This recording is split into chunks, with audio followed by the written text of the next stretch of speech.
Madame la directrice, et chère ancienne collègue, chère Véronique, mesdames et messieurs, chers et chers amis grecs, français et internationaux.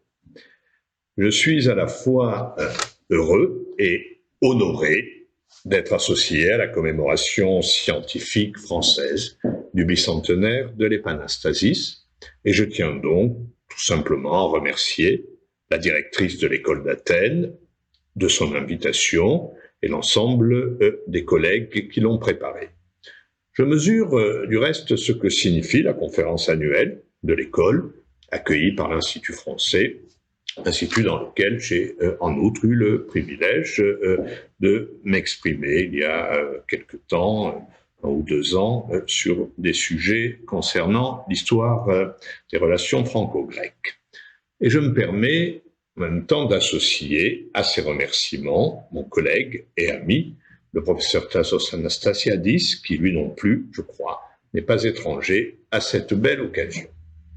Alors, il ne me revient pas à moi de rappeler combien les archéologues, les historiens hellénistes de l'école française ont su, dès la naissance de l'institution, associer leurs ambitions scientifiques à un intérêt réel pour l'actualité de la Grèce contemporaine, bien conscient au XIXe siècle que cette actualité concernait le développement d'un État-nation moderne, né de la Grande Révolution de 1821, dont on commémore donc le bicentenaire. Il nous suffira de rappeler la mobilisation des membres de l'école de Théophile Homole à la fin des années 1890, à un moment où le cinquantenaire de leur école correspond à un an près à la crise de la guerre gréco-turque, ou de se souvenir de la mobilisation du directeur Charles Picard au moment du premier centenaire de la Révolution en 1921, en une période alors plus que troublée.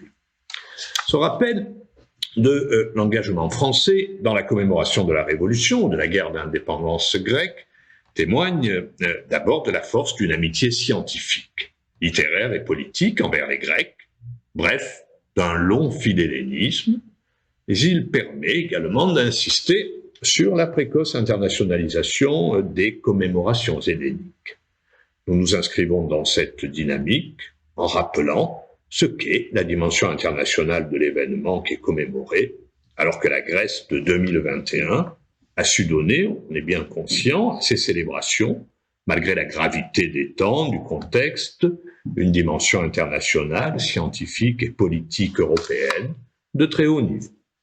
Alors, je m'acquitterai de la mission qui m'a été confiée, c'est-à-dire évoquer ce que peut être un regard à la fois classique et, je l'espère, un peu nouveau sur le long philhellénisme tout au long du XIXe siècle. Je m'acquitterai de ma mission en suivant un fil méditerranéen.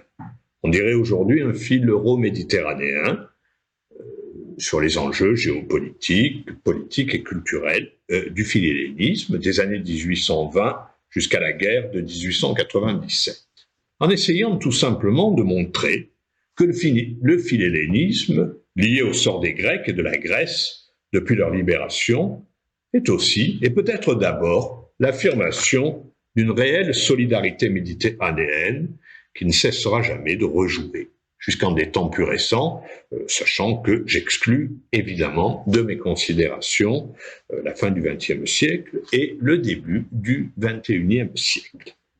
Alors, commençons par ce qui justement pourrait définir la dimension internationale depuis 1820. La révolution grecque, l'Epanastasis, la guerre de libération, la guerre d'indépendance, est apparue très précocement aux yeux des contemporains, et cela avant même son internationalisation militaire et diplomatique, comme un événement européen. Européen d'abord parce que l'Europe est concernée, de façon que je définirais comme passive, à travers son identité continentale.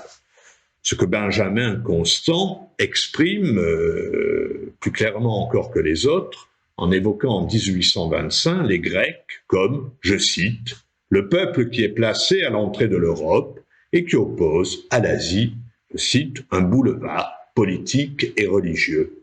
Ce qui, entre parenthèses, fait du reste de la révolution grecque l'un des moments où s'exprime le plus nettement, y compris dans le corpus des géographes, l'idée d'une frontière continentale européenne en termes géopolitiques, pour ne pas dire en termes de civilisation. D'autre part, un événement européen dans la mesure où les nations d'Europe sont concernées, de façon non plus passive cette fois, mais active, dans la défense des valeurs universelles de civilisation, justement, et de mécanismes internes de mobilisation politique et humanitaire autour des nombreuses multiples manifestations du philhellénisme. Vous verrez, on en a d'innombrables exemples. Cette rhétorique de la mobilisation européenne pour les Grecs, puis pour la Grèce, s'accompagne des premières formulations très claires dans le lexique international de ce que l'on a pu appeler, je cite, le sentiment public d'Europe, expression que 70 ans plus tard, à la fin du XIXe siècle, Anatole France, l'écrivain français Anatole France, reprendra en son compte en évoquant véritablement, nommément, un sentiment public d'Europe face à l'Europe orientale, à la Méditerranée. Il parlait d'abord des Arméniens au moment des massacres arméniens, mais s'adresse tout autant ensuite aux Grecs. Sentiment public d'Europe, ça veut dire quoi? Eh bien, cela se définit d'abord au sens d'une sorte d'économie rationnelle des passions au niveau international qui permettent d'équilibrer d'un côté des affects individuels et collectifs, pitié et amitié pour l'essentiel, et de l'autre, des devoirs et des intérêts internationaux liés notamment à la reconnaissance et à l'expression de la gratitude. Et ça, on le verra très bien, on le voit très bien fonctionner, parce que le philhellénisme, tant le dire dès l'abord, fonctionne toujours comme une chaîne de gratitude internationale. On se bat pour les Grecs en exprimant une gratitude on se bat pour les Grecs modernes en exprimant une gratitude ou une expression donc très claire de gratitude pour la civilisation antique dont ils sont supposés être les dépositaires et ainsi de suite. Mais cette hiérarchie d'objectifs et de valeurs s'exprime en termes de priorité ou d'aire géographique autour, je crois, une notion qui est celle de la solidarité méditerranéenne. C'est l'hypothèse que je voudrais vous soumettre dans cet exposé, tout en étant conscient du caractère anachronique de l'usage public du terme de méditerranéen, dont, nous le savons, l'omniprésence textuelle, pour reprendre l'expression de l'historien Daniel Nordman, ne date que de la fin du XIXe siècle. Cela n'empêche pas de concevoir une européanité de la révolution grecque présentée en ces termes d'aire géographique. J'en prendrai comme exemple, non isolé, ces propos de 1822, extraits d'une brochure philhellénique du riche fonds du Iénadios. Le texte est de Carrel et est intitulé « Aux Grecs, un officier français, dithyrambe, précédé d'un avant-propos ». Le dithyrambe est sans grand intérêt, on y trouve comme toujours les deux ingrédients favoris des Français, la paraphrase de la Marseillaise et la référence aux Grecs antiques, parmi lesquels la palme va à Léonidas. Le plus intéressant est, comme toujours, d'ailleurs, là aussi, l'avant-propos de Carrel. Je cite : « Dans l'état actuel de l'Europe, une grande question politique se trouve liée à l'événement de l'émancipation des Grecs. Plusieurs politiques croient entrevoir un grand danger pour le Midi dans l'accroissement que prend rapidement le Nord depuis quelques années. La chute de l'Empire ottoman ne leur paraît que le premier degré que la Russie pose pour sa grandeur future. Le danger pour le Midi, dit Carrel, eh bien c'est dire clairement pour les puissances méditerranéennes, parmi lesquelles l'auteur met aussi la France, n'en déplaise à Michelet. Ce n'est pas tant ce danger pour le Midi, l'Empire ottoman, que les menaces du Nord, et significativement, dans cet esprit, la Russie qui figure comme puissance du Nord. Dès lors, le combat pour la Grèce devient une forme de confrontation du Midi contre le Nord, qui laisse presque sur la touche l'Empire ottoman et relègue parfois au second plan l'affrontement Occident-Orient. Nous verrons qu'en réalité, cette relégation de l'Empire ottoman est toute relative, mais en revanche, la présence toujours de la menace septentrionale, ou la menace orientale incarnée par la Russie, est une chose qui est beaucoup plus courante. L'image d'une européanisation méditerranéenne de l'épanastasis s'appuie à la fois sur le constat d'une solidarité politique de fait, des révolutions méridionales du début des années 1820, et sur la construction d'une image de la parenté idéale helléno-italienne, qui passe également très souvent par le détour politique de la France. Dans un ouvrage déjà ancien, l'historien espagnol José Luis Comellas évoquait l'existence d'une véritable, je cite, internationale libérale, qui aurait fonctionné à plein au début des années 1820 entre l'Espagne, la Grèce et l'Italie, faisant de la Grèce et de l'Italie les péninsules cardinales de cette mobilisation, de cette internationale, avec le Piémont et le royaume des deux Siciles, notamment pour la péninsule italienne. C'est dans ce sillage important qu'a été ouvert tout le dossier de la circulation des révolutionnaires libéraux, après l'échec de la révolution piémontaise de 1821, à partir notamment des mémoires et récits autobiographiques d'acteurs qui ont eu au moins en commun d'aller combattre en Italie et en Grèce, et qui parfois ont même conjugué, associé les trois espaces de combat, combattant en péninsule ibérique, en Espagne et même au Portugal, combattant en Italie, dans les États du Piémont, dans le royaume du Piémont-Sardaigne, dans le royaume des deux Siciles, et combattant en Grèce, dans un ordre chronologique qui, du reste, pouvait varier.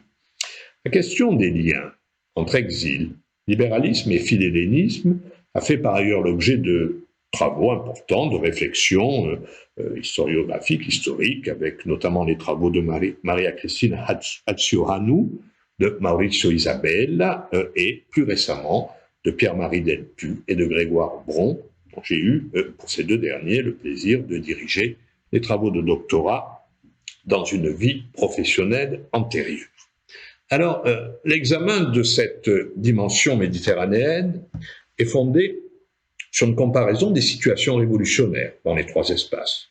En clair, pour montrer ce que signifie la révolution grecque dans un espace méditerranéen qui serait un espace, entre les années 1820 et le milieu du XIXe siècle, de la révolution libérale permanente et nationale d'ailleurs. La confrontation est d'abord un topos lié à l'importance des références constitutionnelles.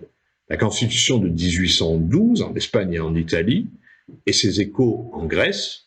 Rappelons d'ailleurs que la Grèce, au XIXe siècle, a bientôt, avec l'Espagne, le record des textes constitutionnels, le record du nombre de constitutions durant le XIXe siècle.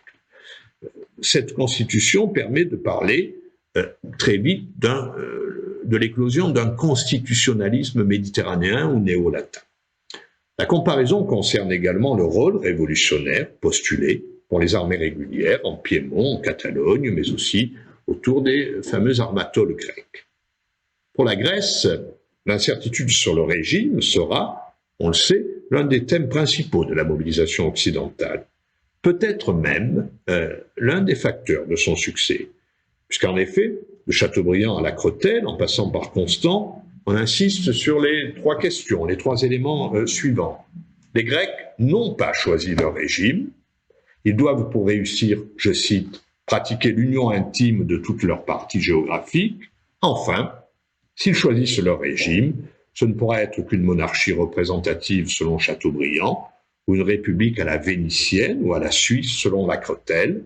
Pourquoi ? Eh bien, parce que les Hellènes, je cite, ne sauraient disposer d'autres références historiques de souverains que des images de despotes, c'est la différence, bien évidemment, des Français qui, eux, auraient leur sage roi.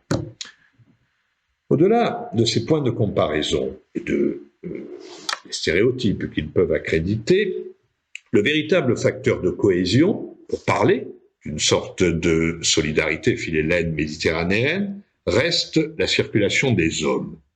On ne dispose pas encore de travaux achevés qui permettent d'estimer le nombre des exilés, partis par exemple du Piémont jusqu'à la Grèce, souvent par le détour catalan, ibérique, portugais et espagnol, mais on a de ces périples des exemples biographiques célèbres, que j'avais d'ailleurs eu l'occasion d'évoquer l'eau temporé dans un colloque organisé par notre collègue Petros Pisanias à l'université de Corfou.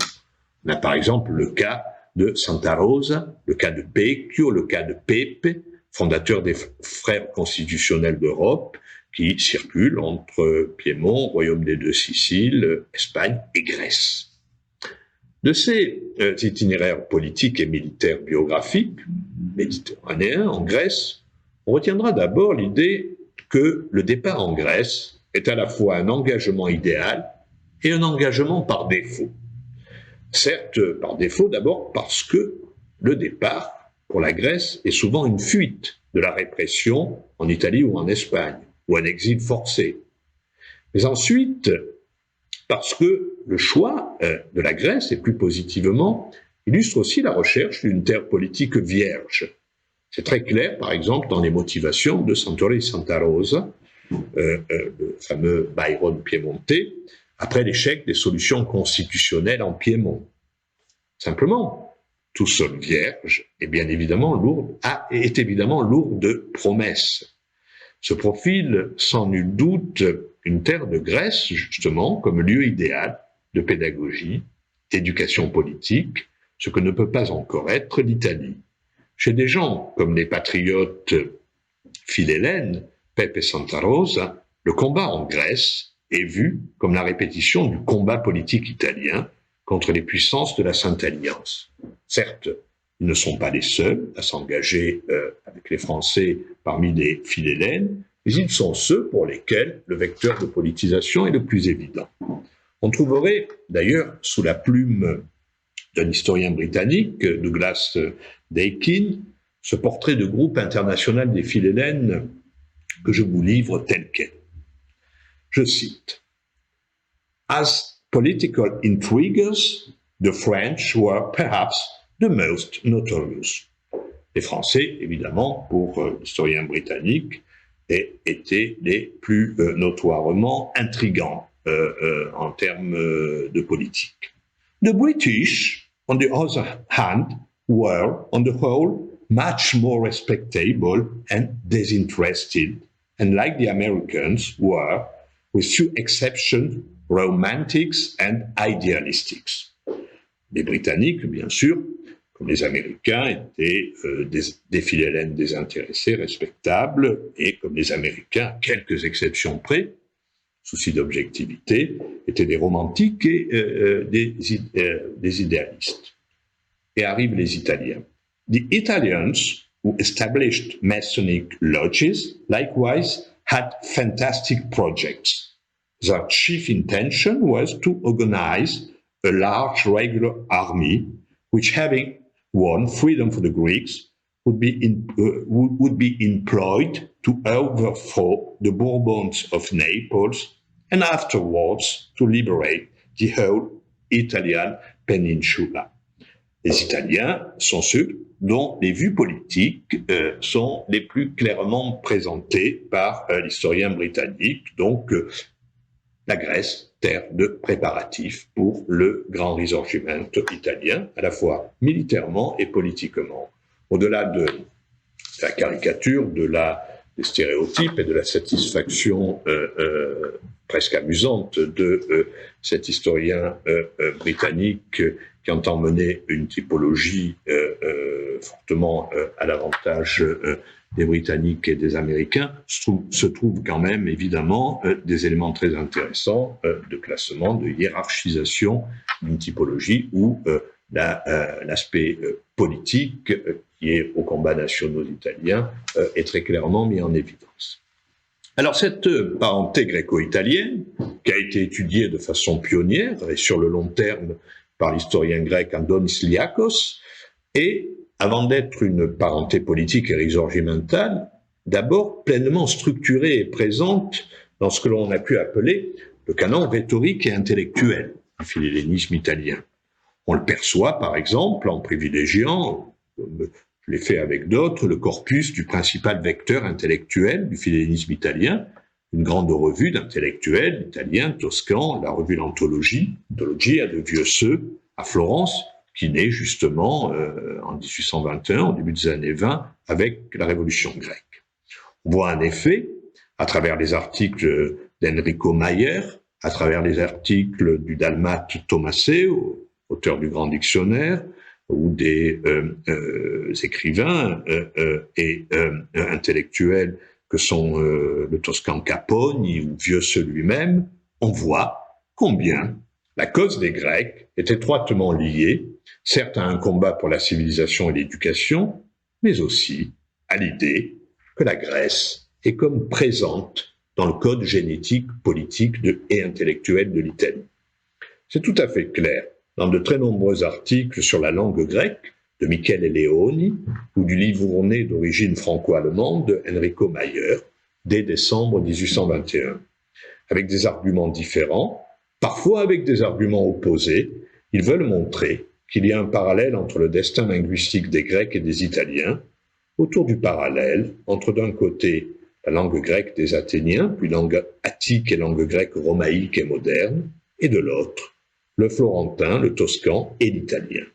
L'idée étant que c'est la Toscane, plus que la Sicile, qui représente le trait d'union entre la Grèce et l'Italie par l'intermédiaire des Étrusques et de tout ce qui est autour de la langue, de l'origine de la langue.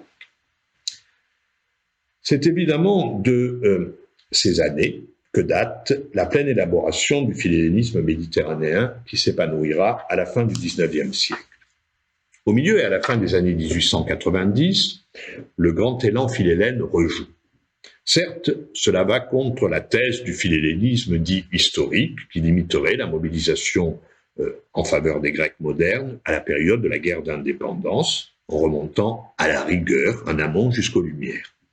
L'idée est exprimée très clairement au XIXe siècle par quelqu'un comme Viquelas, par exemple, Viquelas, historien, écrivain, premier président du Comité international olympique, qui publie dans la Revue française de diplomatie, en 1891, un article dans lequel il considère que le philhellénisme aurait eu vocation à disparaître après 1830, qui n'empêche pas le même Viquelas de faire des conférences à la Sorbonne à la fin des années 1890 pour appeler au sursaut du mouvement philhellène et pour appeler les Français, mais aussi la communauté internationale à ce sursaut.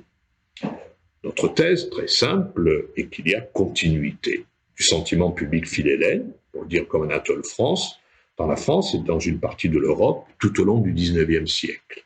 Et que ce philhellénisme devient vraiment un enjeu de mobilisation politique, interne et géopolitique, encore plus affirmé chez les intellectuels français et les intellectuels d'Europe du Sud, notamment italiens, à côté des Français.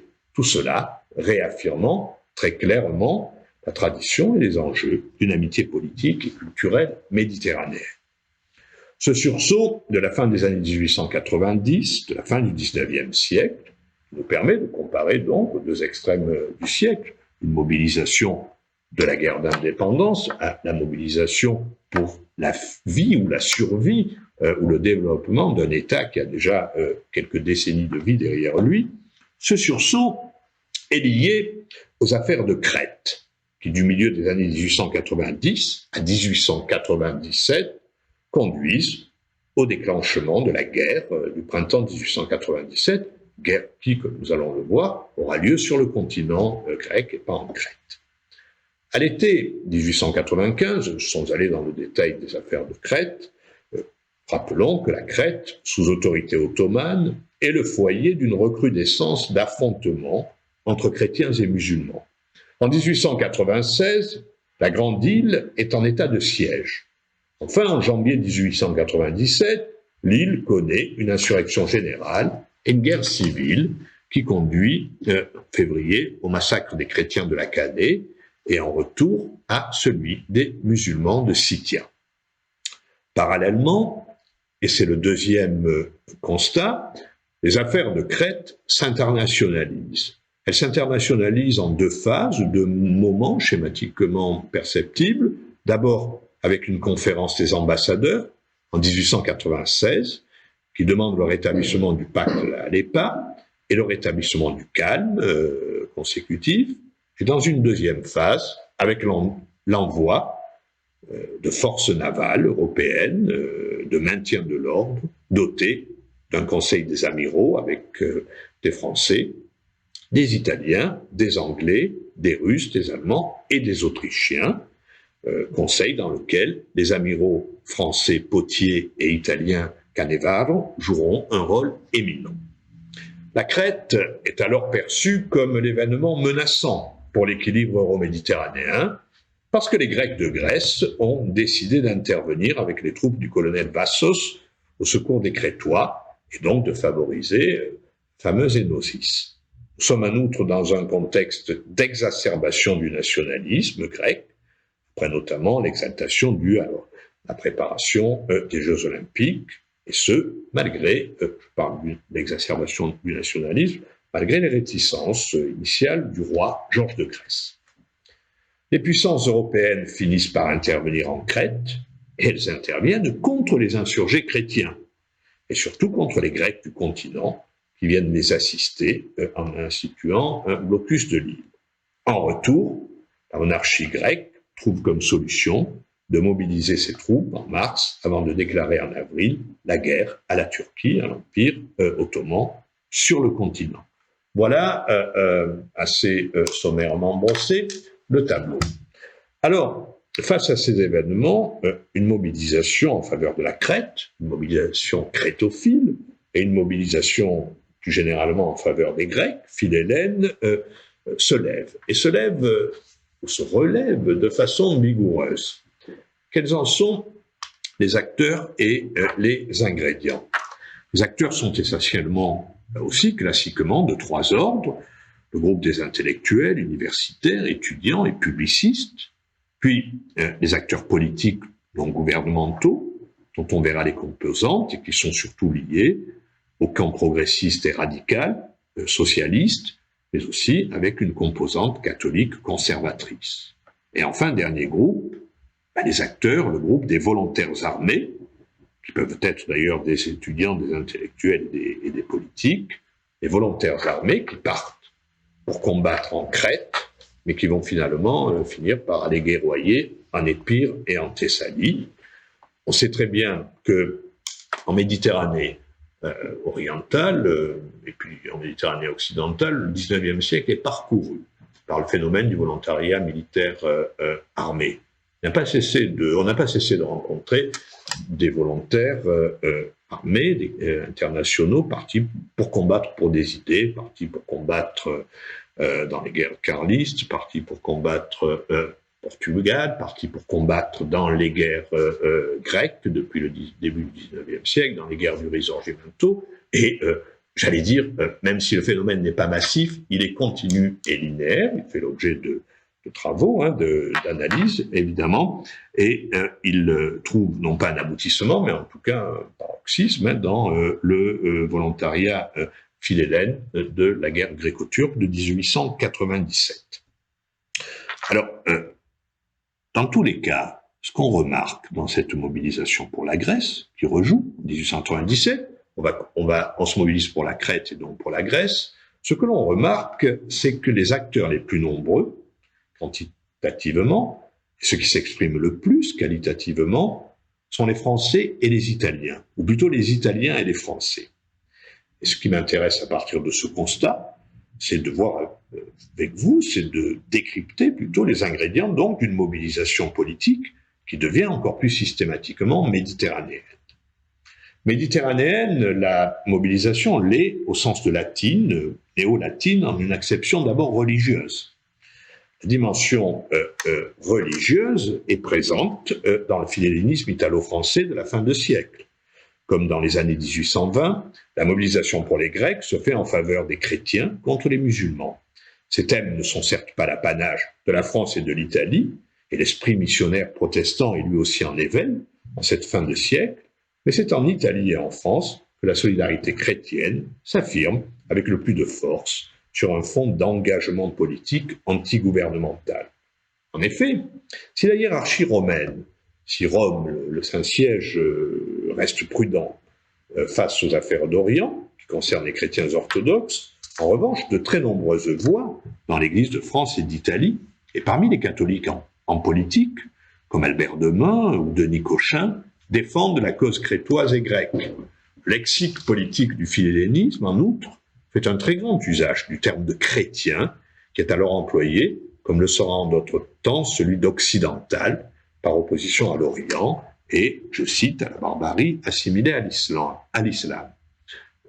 Alors, en Italie comme en France, se proclamer procandiote, c'est-à-dire partisan de la Crète, quand on est catholique, c'est d'abord condamner son gouvernement d'avoir réprimé, au lieu de les assister, les insurgés chrétiens lors du bombardement de la citadelle crétoise d'Akrotiri en février 1897. C'est donc avant de se mobiliser contre l'islam de l'Empire ottoman, c'est se mobiliser contre son propre gouvernement français ou italien qui ne défend pas les chrétiens d'Orient. Mais c'est aussi plus profondément mettre en cause donc les gouvernements qui sont chez eux coupables d'une politique de sécularisation violente, ayant conduit à la suppression du pouvoir temporel pontifical en Italie et à l'affirmation militante de la laïcité en France.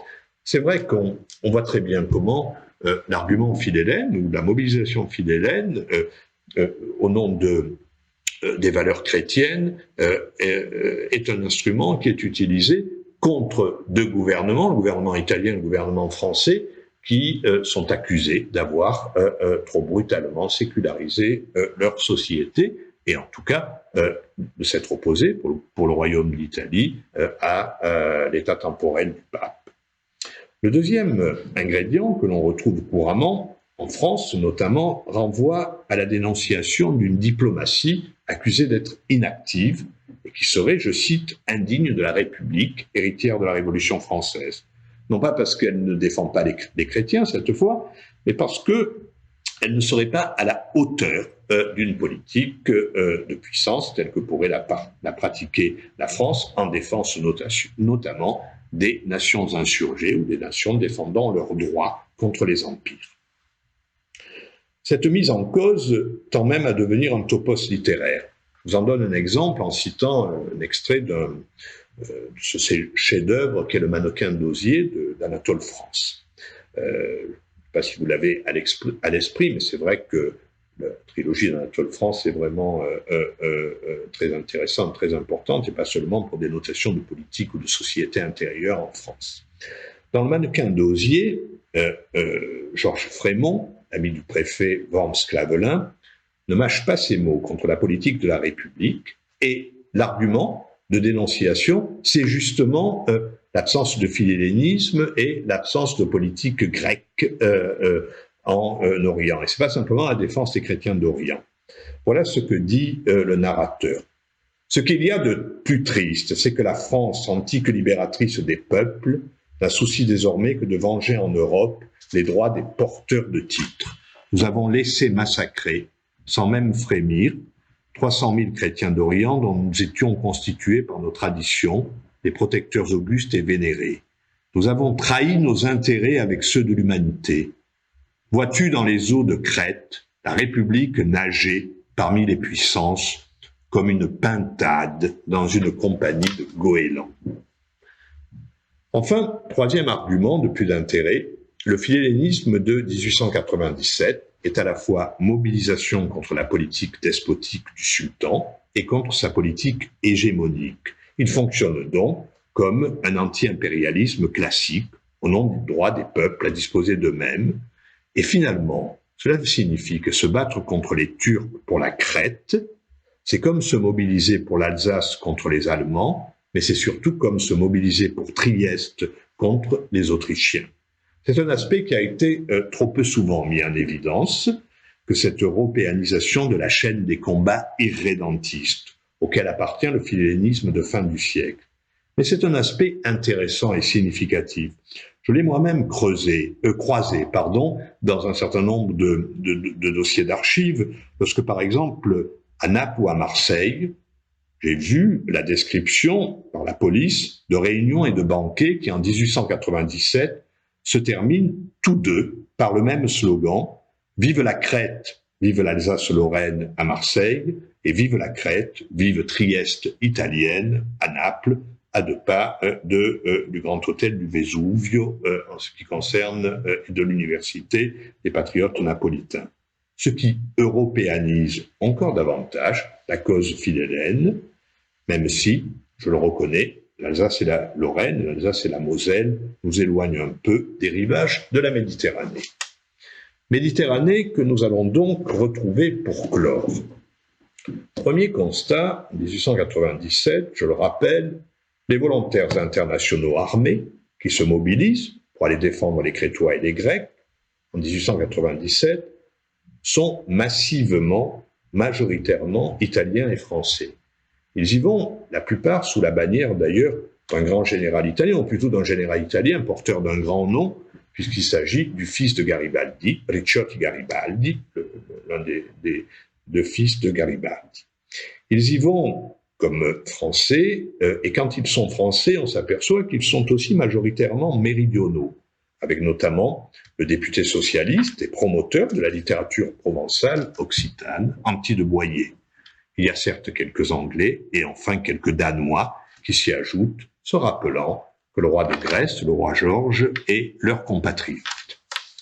Alors certes, dans cette mobilisation, ce qui apparaît éminent, c'est d'abord, ce qui l'emporte, c'est d'abord la grammaire d'un engagement internationaliste fidèle à la défense des nationalités. On va se battre à la fin du XIXe siècle pour la Crète, parce qu'on va se battre pour une nationalité qui est en train de s'émanciper du joug impérial, en l'occurrence du joug ottoman, comme on espère bien que s'émanciperont les Alsaciens du joug allemand ou les Triestins et les habitants de Trente du joug autrichien.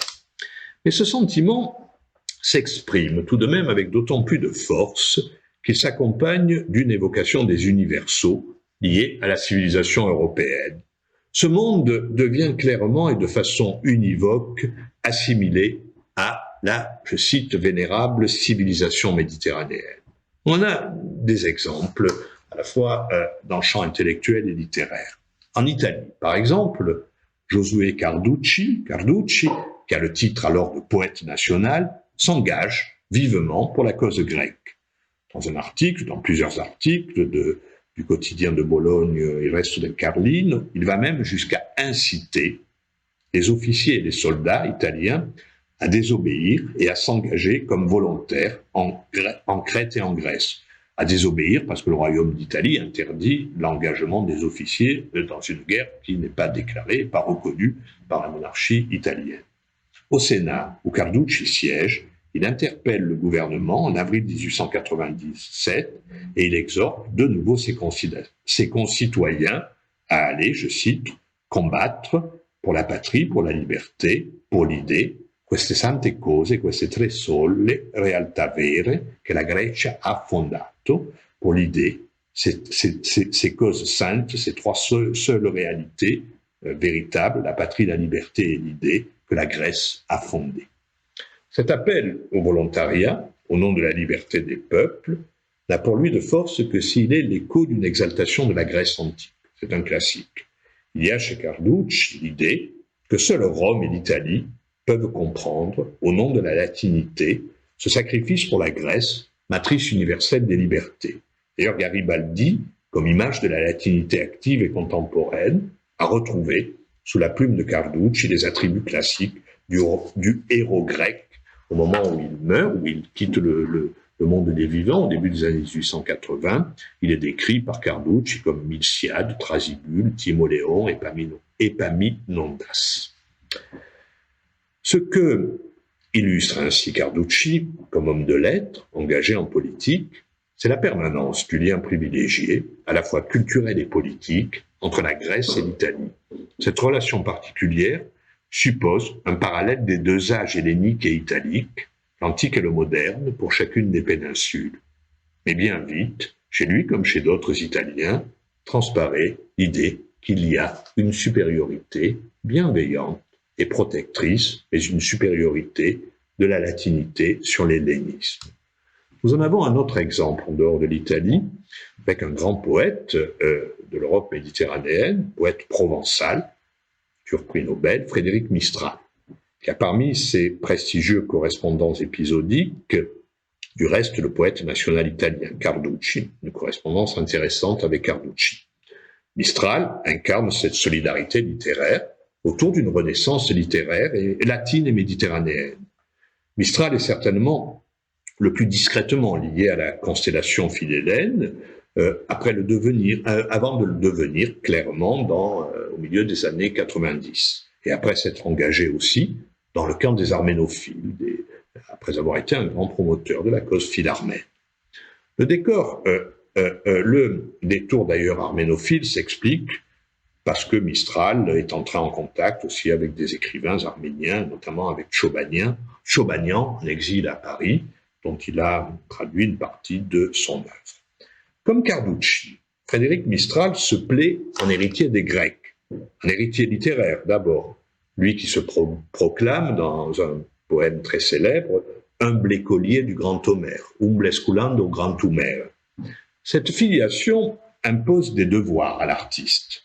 Il s'en acquitte avec panache le 27 février 1897 en publiant, en première page du bi-hebdomadaire qu'il dirige, bi-hebdomadaire littéraire du mouvement littéraire qu'il a fondé, le Filibrige, qui s'appelle l'Aioli, en publiant le poème intitulé « Hymne grec », l'Inne Gregau, symboliquement daté du 23 février, surlendemain du bombardement d'Akrotiri et lendemain de l'interpellation du gouvernement sur la Crète à la Chambre. L'œuvre exalte le sacrifice pour les Grecs et appelle au volontariat. Elle évoque, le poème évoque le souvenir de Navarin, de la bataille navale de Navarin. Ce texte, en réalité, connaît un écho considérable, un succès politique très important. Dans la région, d'abord, dans le midi de la France, ces couplets sont par exemple la formule de ralliement des étudiants qui manifestent pour la Grèce à Aix-en-Provence et à Marseille. Mis en musique par Gilles Borel, les vers de Mistral servent d'étendard aux manifestants qui se voient futurs volontaires. S'il faut mourir pour la patrie grecque, palme de Dieu, on ne meurt jamais qu'une fois. C'est le refrain le plus connu. C'est faut mourir per la patrie grecque, rampa ou des diu, c'est mort Jamaïque et d'une corps. Et sa notoriété dépasse la Provence et même la France. Le texte connaît deux traductions immédiates en grec moderne, celle d'un étudiant grec et celle d'un professeur français de lettres classiques. Puis, grâce au concours d'un grand poète grec de l'époque, Kostis Palamas, qui tient lui-même à le traduire de nouveau, le texte de Mistral est publié dans le quotidien athénien Hestia. Mistral a été remercié, félicité par Nicolas Delianis, le représentant de l'archie grecque auprès de la République à Paris, suivi de près du consul en poste à Marseille. Sa notoriété lui donnera plus tard l'immortalité en terre hellénique sous la forme d'un buste dans les environs d'Athènes, privilège que la capitale grecque partage avec bien peu de capitales européennes, comme l'avait rappelé en son temps le grand Roger Miliex, dont on ne rappellera jamais assez tout ce qu'il a donné à l'histoire des transferts culturels franco-helléniques. On pourrait certes ne voir dans la mobilisation mistralienne que la traduction d'une prospère mais limitée veine régionaliste qui cultive le mythe d'une Provence, terre de Grèce. Mais le texte de Mistral et le courant qu'il représente dépassent, je crois, cet horizon. Il témoigne d'une véritable circulation d'images et d'idées au sein d'un espace méridional français plus vaste que le domaine mistralien et même provençal, puis d'un espace méditerranéen européen. Commençons par la France, à Bordeaux, à Perpignan, à Toulouse, ce sont les vers de Frédéric Mistral que scandent les manifestants pour la Grèce. L'écho des vers de Mistral va même au-delà de la France du Midi. Le poème de Mistral est immédiatement publié par le journal littéraire et artistique de Jean Écart, La Méditerranée, qui ne s'occupe pas beaucoup de politique et voit d'abord les nations méditerranéennes, toutes les nations méditerranéennes, comme l'éternel berceau classique des arts sur lesquels se penchent les savants, les esthètes et les touristes mondains. Introduit par Gustave de Repas, professeur de philosophie au lycée de Toulon, Le poème de Mistral devient ainsi une façon d'affirmer l'attachement à la fois aux valeurs chrétiennes, mais aux valeurs plus généralement de civilisation de l'Europe méditerranéenne à travers la Grèce et la latinité. Que retenir de cette cristallisation littéraire et politique? Deux simples constats pour clore. D'abord, son efficacité au service de ce que nous appellerions de nos jours, dans la diplomatie actuelle, une véritable diplomatie d'influence, au service de nations de l'Europe occidentale. Mais une diplomatie d'influence, différence de la situation actuelle, qui a alors besoin de s'affirmer contre la diplomatie traditionnelle des cabinets, dont l'enjeu, bien compréhensible pour une diplomatie, est d'éviter à l'époque la guerre généralisée en Méditerranée orientale. Le deuxième constat nous conduit justement à questionner l'efficacité de cette diplomatie d'influence, et là, ce qui l'emporte demeure le syncrétisme et le rôle des représentations, comme pour renouer avec la vieille histoire des relations internationales de Renouvin et de Durosel, exaltant des forces profondes qui ne se manifestent d'abord qu'à travers des images et des discours. Cette solidarité méditerranéenne, en effet, relève de l'ordre des représentations et des mythes fondateurs. Et cela explique sa très facile diffusion, son efficacité. Elle s'accompagne de l'exaltation d'un paysage commun. Elle s'accompagne de l'exaltation, je cite, d'une race commune, qui serait une race latine. À la vérité, une race gréco-latine et donc méditerranéenne. Cet hellénisme d'une très longue durée se prolongerait même dans, je cite, une France latine et une Marseille gallo-grecque, cité phocéenne et Athènes des Gaules, dit-on alors. Tout cela continue de fréquenter en même temps, avec autant d'aisance, tout ce qui relève des thèmes nationalistes, des thèmes de l'irrédentisme, de la grande idée en Grèce, tout cela en donnant écho également à ce qui pérennise les thèmes du printemps des peuples, près d'un demi-siècle après 1848. Déjà explicite sous la plume d'un Mazzini, la solidarité politique de, je cite, la race gréco-latine se voit assigner une grande mission dans l'humanité qui sera exaltée, là aussi je cite, contre le germanisme au début du XXe siècle. Mais pour lors, à la latinité hellénisée de la Méditerranée occidentale correspondrait l'hellénisme latinisé de l'Orient. Lors d'une conférence prononcée le 14 mars 1897 en France, en province, devant les représentants de la Ligue de l'enseignement, Jean Sicari n'esquive pas la question des rapports politiques et culturels entre Rome et la Grèce. Je le cite. La domination romaine, messieurs, est aux antipodes de la domination turque.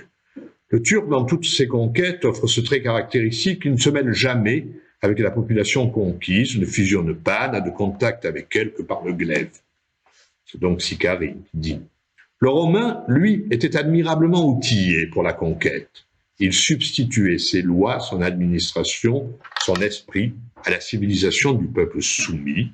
Il substituait son sang au sang indigène.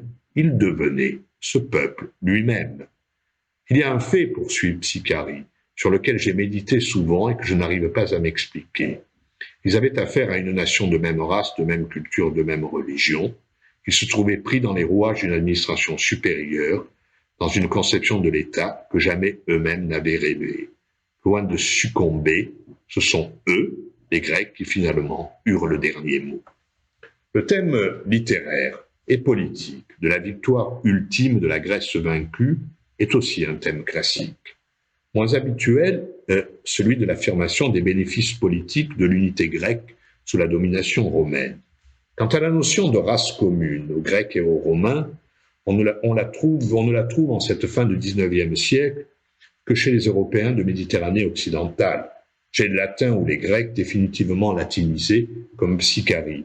Les Latins parachèvent enfin leur conquête en faisant, je cite, de la seule race latine la métaphore ou la synthèse de l'Antiquité gréco-latine.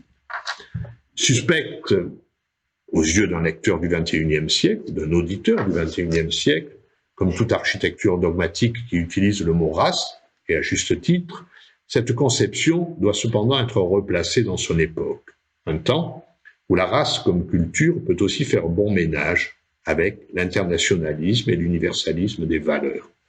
Après tout, c'est aussi au nom de ces valeurs, qui paraissent géographiquement et culturellement limitées, que Mistral se sent aussi bien solidaire des proscrits catholiques catalans, comme journaliste Balaguer, que des prêtres défroqués catholiques garibaldiens, comme le poète Dalonga.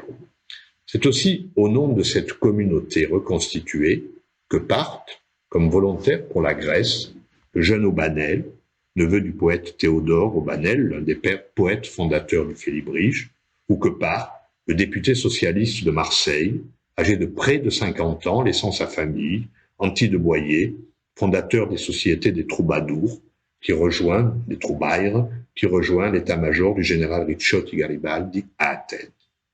S'il fallait, pour terminer, une illustration de la force de ce que représente la synthèse entre une amitié politique et une amitié littéraire, c'est cette image du long philhellénisme que je vous proposerai, alors même que la communauté scientifique française d'Athènes, à travers son école d'archéologie, a choisi de commémorer le bicentenaire en insistant sur son caractère européen, ou mieux, sur son caractère transnational. Je vous remercie de votre attention et j'espère bien vite pouvoir venir vous voir en Grèce, vous retrouver à Paris ou pourquoi pas vous accueillir à Vienne.